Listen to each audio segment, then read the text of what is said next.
Olá pessoal, vamos para mais um vídeo aqui no nosso canal. O assunto de hoje tenho certeza que é de fundamental importância. Esteja você em um processo de emagrecimento, buscando ganho de massa muscular, buscando prevenção de patologias, longevidade saudável, não importa. Todos nós precisamos ter cuidados com relação à nossa saúde intestinal e, obviamente, a nutrição exerce um papel primordial com relação à saúde do nosso intestino. Observando os comentários dos vídeos anteriores, eu vejo realmente muitas dúvidas ainda com relação a esse assunto tão importante que ficou esquecido durante muitos anos, pois, afinal de contas, raramente algum médico psiquiatra abordava a importância da saúde intestinal para o seu paciente. Basicamente, ficava prescrevendo medicamentos psicotrópicos. Da mesma maneira, o endocrinologista olhava exames de tireoide, testosterona, estradiol, mas não fazia uma relação direta do impacto da saúde intestinal com a saúde hormonal, só para citar dois exemplos, pois nós poderíamos aqui ficar horas dando exemplos da conexão do intestino com diversas relações aqui com a nossa saúde. Primeiro de tudo, quando se fala em intestino nos dias de hoje, já se pensa em probióticos e outros suplementos, mas antes de chegarmos nesse tópico, eu gostaria de reforçar alguns pontos que são fundamentais para a saúde intestinal e têm sido esquecidos. Primeiro, a atenção plena. Você precisa prestar atenção no alimento, você precisa estar conectado com aquele alimento, você precisa estar calmo e não comendo com pressa, conversando no WhatsApp, vendo rede social ou até mesmo assistindo ali algo na televisão de uma forma completamente desconexa com o seu alimento. Eu sei que é chato, eu sei que isso toca em pontos que você não gostaria de estar ouvindo, pois acredito que muitos aqui têm esses hábitos. Quando nós entramos em um restaurante e observamos as pessoas se alimentando, raramente alguém está conectado com o seu alimento, geralmente está conectado com a rede social.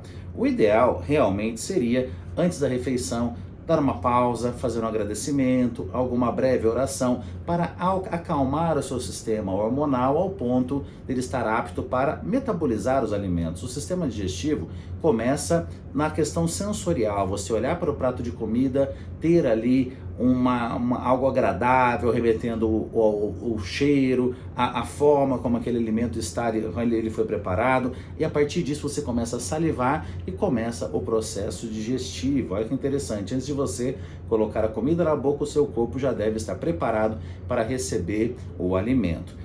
Passado isso, nós precisamos também relembrar um ponto que tem sido esquecido: mastigação. Eu não vou ficar falando quantas vezes você precisa mastigar, isso eu não, acho que não vem ao caso, vai ficar lá contando a mastigação, mas você precisa mastigar com calma, deixar os talheres sobre a mesa, e isso você já estará garantindo boa parte aqui do processo digestivo. Imagina só o trabalhão que você teria com relação até ao seu processo enzimático de quebrar partículas grandes de alimento, comparando com partículas menores. Então parece ser meio que óbvio, mas poucas pessoas acabam dando atenção para atenção plena e mastigação.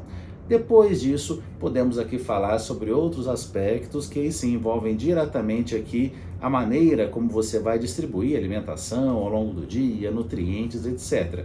Como, por exemplo, hidratação. Eu vejo as pessoas falarem da quantidade de água a ser ingerida ao longo do dia, mas poucas vezes eu vejo alguém falando da distribuição. Você precisa tomar água literalmente o dia inteiro, aumentando, claro, a quantidade nos momentos que existem maior perda, como por exemplo durante o exercício, mas durante todo o tempo, golinhos. Você precisa ter uma garrafinha do seu lado, preferencialmente que não seja uma garrafa de plástico, né? Daí é um assunto para outro vídeo, a presença de plástico em tudo aquilo que a gente consome, então pelo menos amenizar isso com a utilização de uma garrafinha de vidro, realmente que não seja um plástico ali, ou mais um plástico no seu dia a dia relacionado com a sua rotina alimentar. A ingestão de fibras, tão popular quanto à saúde intestinal, também tem sido muito negligenciada. Então a famosa presença de legumes, verduras e frutas, sementes, cereais integrais, isso acaba sendo fundamental, claro, sim, para a nossa saúde intestinal. Mas paralelo a isso, não adianta você comer apenas banana e dizer que você come fruta. Você precisa comer banana, morango, pera, maçã, uva, ter uma variedade grande de frutas, assim como uma variedade grande de legumes e de verduras. Nós precisamos de diversidade para a nossa microbiota intestinal. Então, realmente, essa diversidade ela tem sido bem negligenciada. Aquela pessoa que come só tomate e alface, ela diz que come salada, e a pessoa que só come banana ou só come maçã, fala que come fruta. Então, dessa diversidade, eu observo que tem falhado bastante aqui na nossa rotina alimentar. Falando aqui de nutrientes, a proteína é um nutriente estrutural fundamental para a massa muscular, é questão de nosso tecido, né, nosso tecido epitelial, qualidade da nossa formação de colágeno, cabelo, unha, enfim. Proteína é fundamental para a nossa saúde, mas assim como tudo, nós precisamos tê-la em um equilíbrio. Muita proteína afeta a nossa saúde intestinal de maneira negativa, você aumenta a proliferação de bactérias proteolíticas e com isso prejudica a saúde intestinal. Por isso que alguém que é praticante de musculação e exagera na ingestão de proteínas, acaba ali às vezes tendo muita flatulência, vai no banheiro, interdita o banheiro, porque realmente aquilo é um processo de desbiose, esse desequilíbrio entre os micro-organismos benéficos e patógenos. Então, com isso, acaba sendo, claro, tem que organizar, adequar essa ingestão de proteínas nessa dieta. E da mesma maneira, a ingestão de carboidratos, se você elimina como um todo ou restringe demais carboidrato, você também prejudica a sua saúde intestinal. Então, muito pouco carboidrato, muita proteína, você pode trazer consequências negativas para o seu intestino. Por isso que é muito comum eu receber aqui no consultório mulheres, por exemplo, todas com físicos incríveis, mas reclamando de distensão abdominal, intestino muito irritado, dentre outras questões, principalmente psicológicas. Quando eu analiso a dieta, eu vejo que tem muita proteína e pouco carboidrato, gerando esse quadro de desbiose. Então, atenção para esse equilíbrio entre proteína na quantidade adequada, mas carboidrato também na quantidade adequada. E a questão do carboidrato não é carboidrato porcaria, não estou falando aqui de açúcares refinados, e sim carboidratos provenientes de tubérculos, de cereais, de frutas, realmente de alimentos que tenham um bom valor nutricional. E gorduras também não poderia ser diferente. A quantidade e de que tipo de gordura acaba sendo fundamental. Não preciso nem dizer que uma ingestão muito alta em gorduras saturadas também é prejudicial para a saúde do intestino. Então, essa adequação tanto de gorduras boas, quanto de carboidratos de qualidade, quanto a proteína na quantidade adequada, sem exageros, é fundamental também para a saúde intestinal. Obviamente, presença de vitaminas e minerais da quantidade adequada, o que, fazendo aquela diversidade de legumes e verduras, você já conseguirá estar obtendo. Feito isso, caso ainda tenhamos uma necessidade de melhorar a saúde intestinal, porque estamos falando também de algo muito genético, algumas pessoas, principalmente mulheres, acabam tendo mais dificuldade com o funcionamento intestinal. Então podemos até lançar mão de prebióticos. Então aqui entre os prebióticos temos goma cássia, goma H, só para citar aqui alguns, e também nós temos aqui uma classe que até pouco tempo não era classificada como prebiótico, que são compostos bioativos, curcumina, resveratrol, então quercetina. Então nós podemos aqui já ter essa visão da importância de legumes, verduras e frutas com grande diversidade para a saúde intestinal, além da questão das fibras. Também podemos pensar em suplementos com esses compostos, mas aqui também não se esquecendo com relação à alimentação.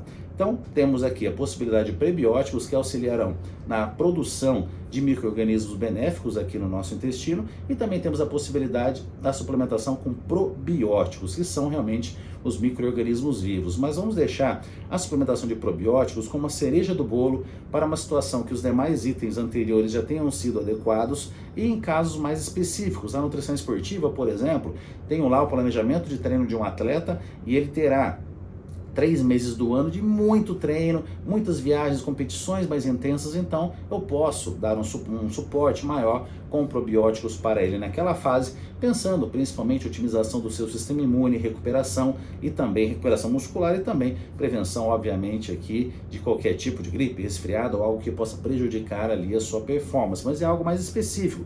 Eu não vou manter isso numa rotina de treino mais tranquila ou quando o atleta tira férias. Pensando aqui em alguém com mais idade, alguém já no processo mais avançado de envelhecimento, aí ok, podemos até pensar, devido à queda da diversidade na microbiota intestinal, quando nós vamos envelhecendo, nós podemos até pensar em uma suplementação mais contínua de probiótico, avaliando a questão socioeconômica, a questão de adesão, porque, falando aqui de pessoas com mais idade, elas já usam outros medicamentos, já usam outros suplementos, então acaba sendo difícil a gente colocar tudo aquilo que realmente o paciente precisa. A gente precisa optar pelas prioridades aqui nesse caso. Alguém que acabou de fazer uma antibiótico-terapia, nós podemos aguardar cerca de 21 dias e introduzir aqui a suplementação com probióticos. Então aí cada caso vai ter a sua especificidade, temos vários tipos de cepas de acordo com diversos quadros clínicos, mas precisamos ter, antes disso, a análise dos fatores que eu comentei que são normalmente muito esquecidos, muito negligenciados. Jamais podemos negligenciar a importância da saúde intestinal. Temos a relação intestino-cérebro. Em um momento aqui da nossa história da humanidade, que nós nunca tivemos tanta informação, tanta pressão, tantas possibilidades, né? Então a dúvida, né? Eu nem diria a dúvida, a possibilidade de você ter diversas carreiras, diversos tipos de sucesso, isso tem deixado cada vez mais as pessoas com ansiedade, cada vez mais a saúde mental sendo exigida, e para isso precisamos de um intestino saudável para dar esse suporte para a saúde mental. Qual que é o problema? A pessoa ansiosa, a pessoa que não está muito bem quanto à saúde mental, desconta na comida, prejudica a microbiota, que prejudica a sua saúde mental. Então é muito difícil sair desse ciclo, né, que acaba simplesmente se agravando. É a mesma coisa o paciente com obesidade. Ele está comendo mal, afeta a sua saúde intestinal, que afeta as suas emoções, gera mais ansiedade. Então, claro, além de várias questões neuroendócrinas que também acabam sendo afetadas pelo quadro clínico da obesidade, a microbiota intestinal também tem um impacto direto com relação aqui ao tratamento aqui desse quadro clínico. Portanto, seja para ganho de massa, seja para emagrecimento, qualquer situação, nós precisamos de uma microbiota saudável, porque é aqui que acontece a absorção dos nutrientes. Então, espero que tenha ficado muito claro isso, e eu dei dicas para que você que está na vida adulta e está assistindo esse vídeo agora, algo para finalizar aqui esse conteúdo, você que tem filhos pequenos em casa, você que está pretendendo ter filhos, a formação da microbiota se dá principalmente nos primeiros 1000 dias de vida, compreendendo o período gestacional e mais os 2 primeiros anos de vida. Então, uma fertilidade, um momento saudável do casal, uma gestação equilibrada em nutrição e com relação às emoções ali por parte da mãe e, claro, do casal, porque se o pai não estiver bem emocionalmente, vai afetar a saúde da mãe também, que está ali fazendo tendo um período gestacional.